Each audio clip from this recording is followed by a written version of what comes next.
హరిజనులకు అండగా నేనుంటనందు పడుకు పలయీనులకు బంధువై వచ్చినాడు మట్టలు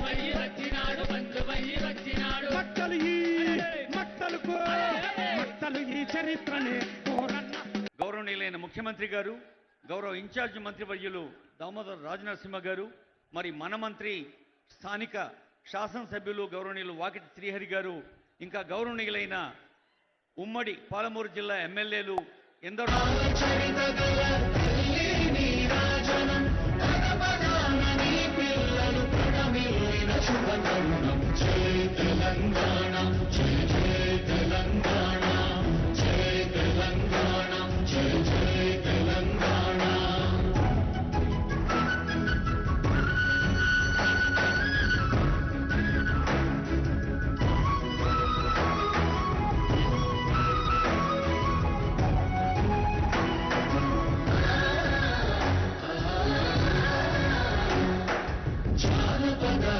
జీవన చావళీలు చాలువార కవి గాయక వైతాళిక కళల మంజీరాలు జాతిని జాగృత పరచే గీతాల జనజాతర అనునిత్యం నీ గానం అమ్మ నీవే మా ప్రాణం జయ తెలంగాణ జయ జయ తెలంగాణ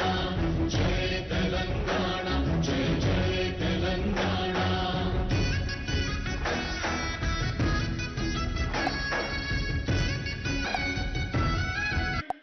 ఈ ప్రాంత అవసరమై ఎన్ని ధర్నాలు చేసినా, రాస్తా రోకోలు చేసినా, ఎన్ని వ్యయ ప్రయాసాలకు ఓర్చుకొని పనిచేసినా నారాయణపేట్ కొడంగల్ ఎత్తిపోతల పథకం, ఆ పథకం ద్వారా ఈ ప్రాంతమంతా ఒక మక్తల్ నియోజకవర్గాన్ని తీసుకుంటే 39,000 ఎకరాలకు నీళ్ళిచ్చే కార్యక్రమాన్ని అడగంగానే నారాయణపేట్ కొడంగల్ కాదనా మక్తల్ నారాయణపేట్ కొడంగల్ ఎత్తిపోతల పథకంగా పేరు మార్చాలంటే క్షణము కూడా ఆలోచన చేయకుండా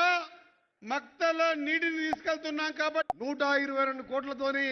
ఇలా ఆర్ఎన్బి శాఖ టెండర్లు కూడా పిలిచి 10-15 రోజులలో పనులు కూడా ప్రారంభించి ఆత్మకూరులో నారాయణపేట, వనపర్తి, గద్వాల్లోని జూరియల్, ఆత్మకూరు,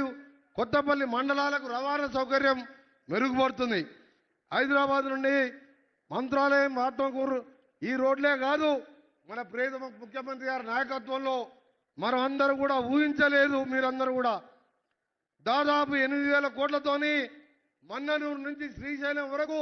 ఎలివేటెడ్ కారిడార్ అంటే ఒకటే 52 కిలోమీటర్ బ్రిడ్జితోని ఇవాళ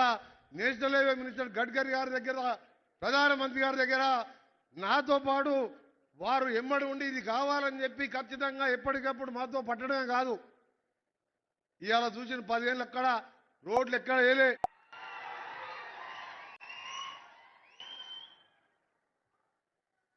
కార్పొరేషన్ చైర్మన్ జిల్లా అధ్యక్షులు శివకుమార్ రెడ్డి గారు, అదేవిధంగా శివసేనారెడ్డి గారు, వేదిక మీద ఉన్న ప్రజాప్రతినిధులు, రాష్ట్ర ప్రభుత్వ ఉన్నతాధికారులు, వేలాది మంది మా ఆడబిడ్డలు, యువకులు, యువ మిత్రులందరూ ఇక్కడికి విచ్చేసి నిండు మనసుతో ఆశీర్వదించడానికి విచ్చేసినందుకు మీకు అందరికీ మనస్ఫూర్తిగా ధన్యవాదాలు, కృతజ్ఞతలు తెలియజేస్తున్న మిత్రులారా, ఈనాడు 2 సంవత్సరాల విజయోత్సవ సభలు జరుపుకోవాలని మంత్రివర్గ సహచరులు నిర్ణయించినప్పుడు మొట్టమొదటి కార్యక్రమాన్ని మహబూబ్నగర్ జిల్లా మక్తల్ శాసనసభ నియోజకవర్గం నుంచి ప్రారంభించుకోవాలి. అత్యంత వెనుకబడిన పాలకుల నిర్లక్ష్యానికి లోనైన మక్తల్ శాసనసభ నియోజకవర్గాన్ని మిగతా శాసనసభ నియోజకవర్గాలతో సమానంగా అభివృద్ధి చేయాలన్న ఆలోచనతో మీ నాయకుడు, మా సహచర మంత్రివర్గ సభ్యులు